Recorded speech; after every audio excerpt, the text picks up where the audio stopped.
J'ai tellement été dans des relations toxiques qu'à un moment donné, pour moi, c'était juste plus possible. Fallait un stop. J'avais 20 ans et c'était juste la fois de trop pour moi en fait. C'était la fois de trop et j'ai vraiment eu le sentiment que mon cœur il allait lâcher en fait à un moment donné si ça continuait comme ça.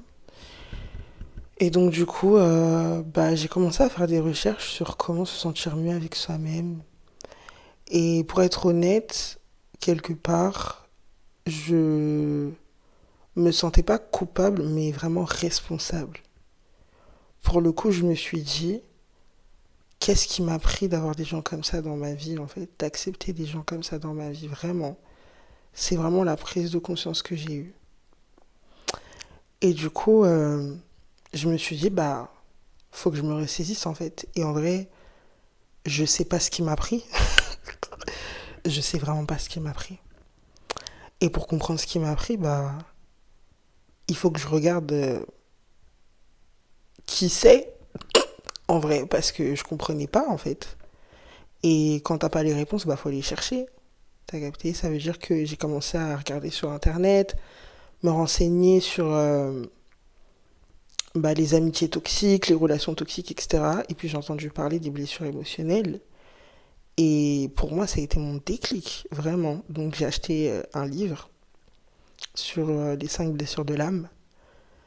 Et de là, je vois en fait à quel point on peut être impacté par l'éducation qu'on reçoit.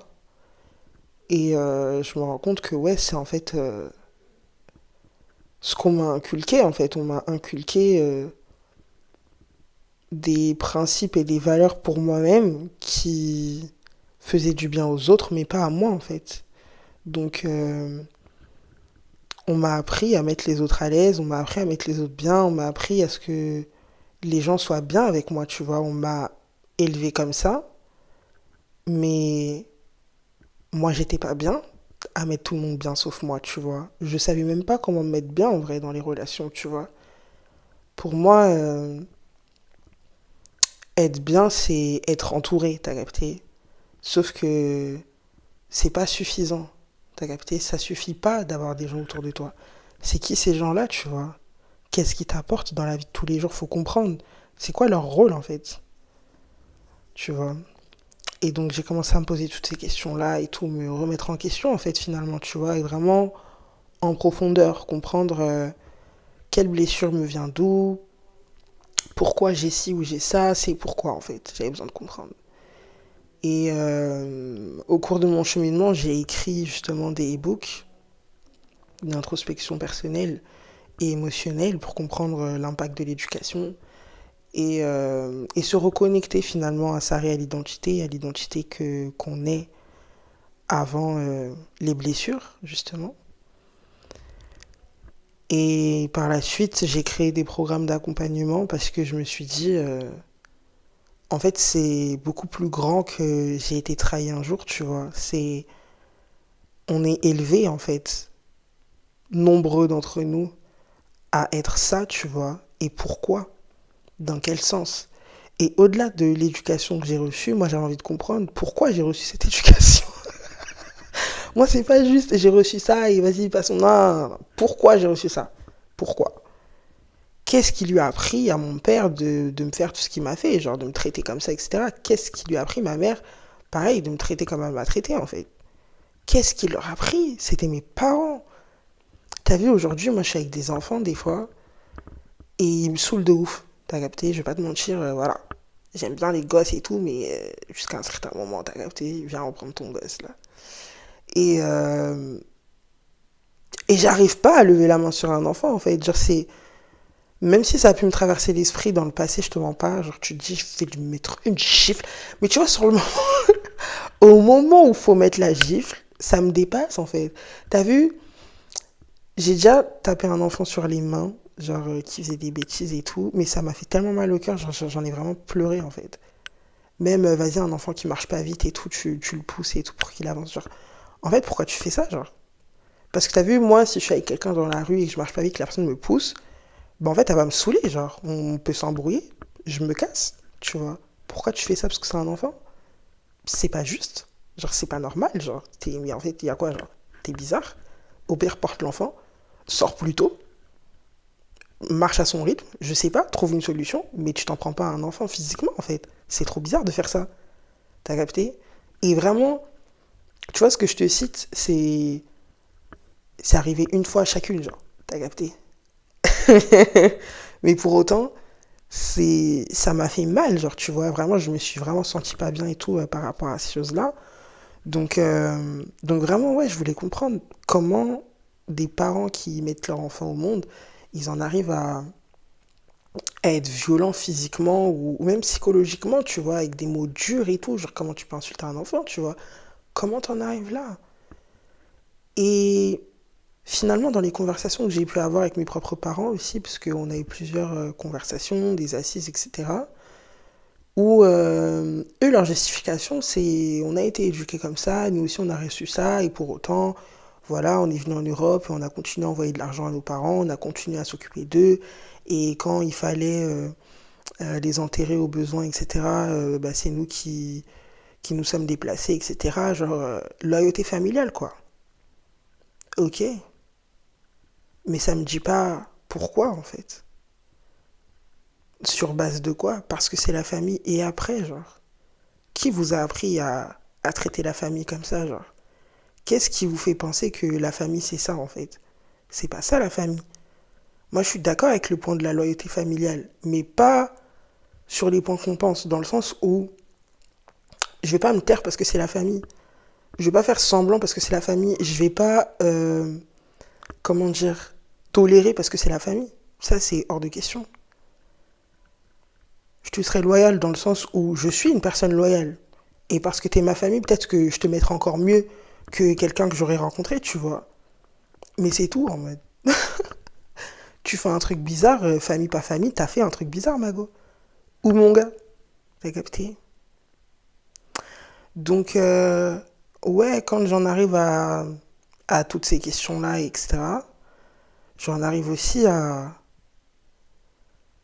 dans quelle époque ont grandi mes parents et leurs parents aussi, tu vois, parce que c'est comme mes parents me racontaient, ou des témoignages aussi que j'ai pu voir quand je faisais des recherches sur le Congo, parce que je suis congolaise, il y a beaucoup de personnes qui, dans leur famille, se faisaient vraiment violenter de manière hardcore, le piment dans les parties intimes, se faire attacher dans la cour.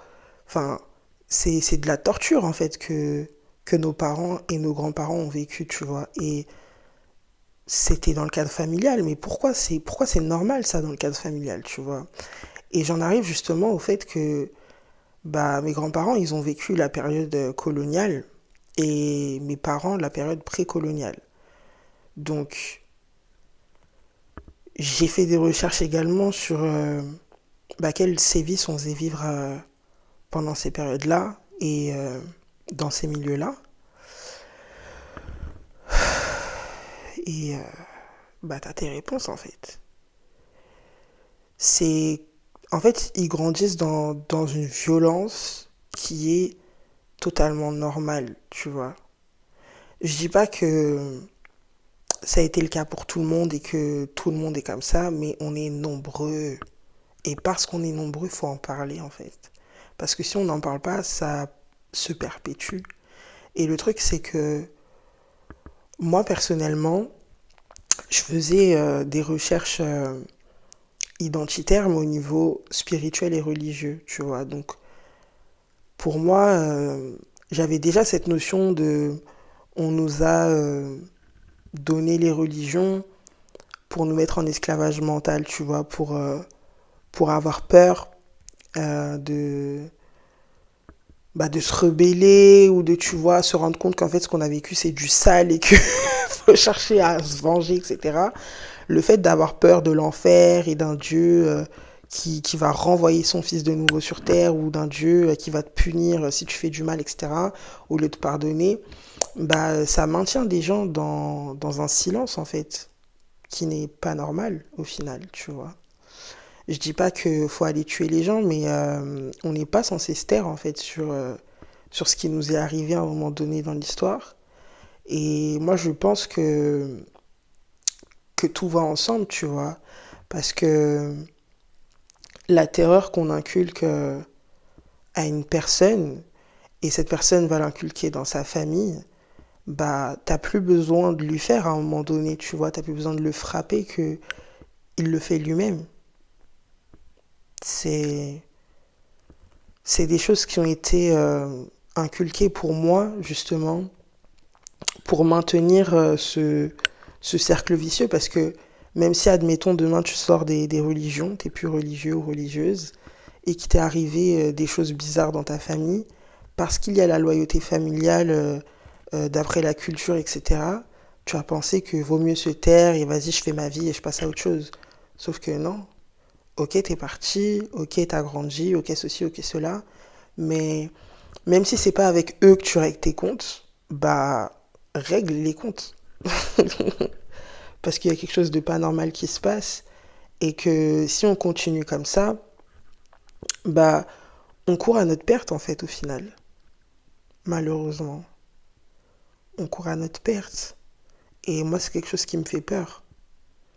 Ça me fait peur de savoir que un jour, il y aura des enfants qui diront que ils sont africains, mais que bah ils prévoient pas ou ils envisagent pas d'en savoir plus sur leurs origines parce qu'ils en ont trop honte. Parce que c'est comme ça qu'on nous a inculqué, nous. Parce que déjà, nos parents, ils avaient cette vision de l'Europe comme quelque chose de... C'est un truc de ouf, il faut qu'on y aille, tu vois. Après, je sais pas dans quel contexte on leur a fait croire ces choses-là. Bon, encore une fois, la colonisation, t'as capté, avec voilà l'idéalisation de la blancheur, etc. Mais ouais, c'est vraiment une matrix de fou qu'il y a, tu vois. C'est une matrix de fou qu'il y a, notamment aussi sur les femmes qui, ou les hommes d'ailleurs, qui vont s'éclaircir la peau et tout. Pareil, c'est dingue. Mais revenons-en à l'Europe et la glorisation de l'Europe. Le truc, c'est que en venant ici, eux, ils nous ont diabolisé ce que ça ressemblait l'Afrique, tu vois. Donc, moi, je me rappelle que je grandissais. Bon, personnellement, moi, je me rappelle que j'ai pleuré à de nombreuses reprises en étant petite parce que j'étais pas née au Congo. Mais je voyais le Congo comme un truc, je te mens pas, sale, en mode vraiment, genre. Et pas sale, genre je veux pas y aller, mais plus sale, genre en mode, voilà, eux ils sont plus détentes en mode sur le ménage. Oh, ouais, ils font pas le ménage tous les jours, dans les rues, tu vois. Genre, moi je me disais que bah, c'est un pays bah, qui n'est pas propre, en fait, c'est un pays qui n'est pas sécurité aussi, où tu n'es pas en sécurité, tu vois. Je pensais plein de choses, voilà, pas très glorieuses sur le Congo, jusqu'à ce que j'y mette moi-même les pieds en 2015. Et dingue. Non, je voulais déchirer mon passeport, mais moi je voulais pas rentrer. Je voulais pas rentrer. Oh non. Mais bon, au final, je suis rentrée. Voilà. Mais vraiment, l'expérience que j'ai vécue là-bas, c'était vraiment, j'étais à la maison, quoi. Déjà, juste, tu sors de l'avion, l'atmosphère, l'air, c'est pas le même. C'est pas le même. Il y a du sable dans l'air, ma gauche. C'est un truc de fou. Vraiment, je ressens encore la sensation que j'avais ce jour-là et dingue. Je sors de l'avion, je suis enfin chez moi. C'est vraiment la sensation que j'ai eue. Je suis à la maison. Dingue. Et vivre là-bas et tout, on y est resté un mois et demi, il me semble, ou 2 mois, je sais plus.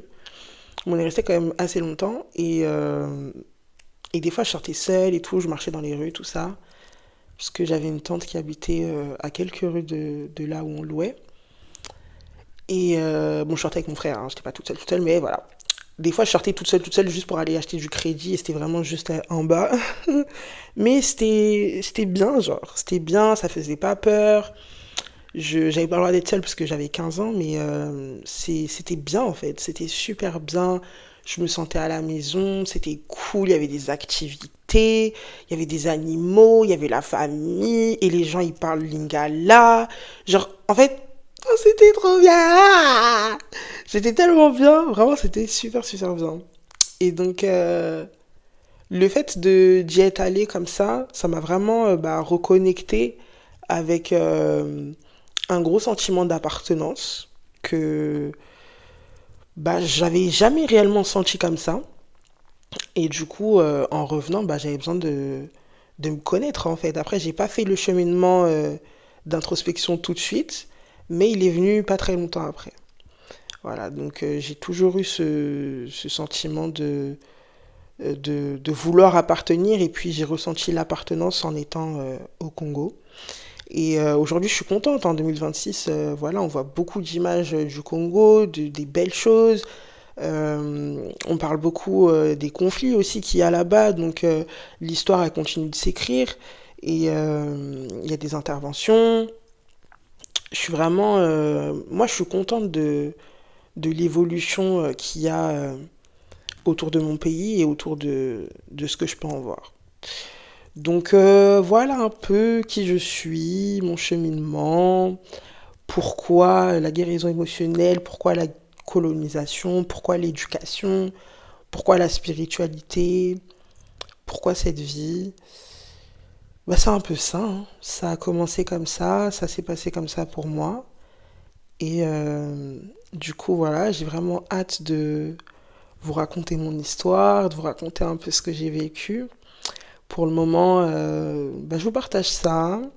J'ai aussi quelques enseignements que j'ai aussi postés déjà. Donc voilà, pour ceux qui souhaiteraient se procurer des e-books d'introspection pour commencer le cheminement d'introspection émotionnelle et personnelle, les liens des e-books sont dans la description. Je recommande vraiment vraiment les bundles parce que ils reviennent moins cher en bundle que à l'unité. Mais voilà, faites au besoin et comme bon vous semble. Je vous dis à bientôt. C'était vraiment un plaisir de discuter avec vous. Et j'espère que ça vous a apporté des choses. N'hésitez pas à me laisser des commentaires aussi pour me dire ce que vous avez pensé de tout ce que je vous ai dit et où vous en êtes, vous personnellement, dans vos recherches, dans vos compréhensions sur votre identité africaine. Et, euh, et voilà. À très bientôt, guys.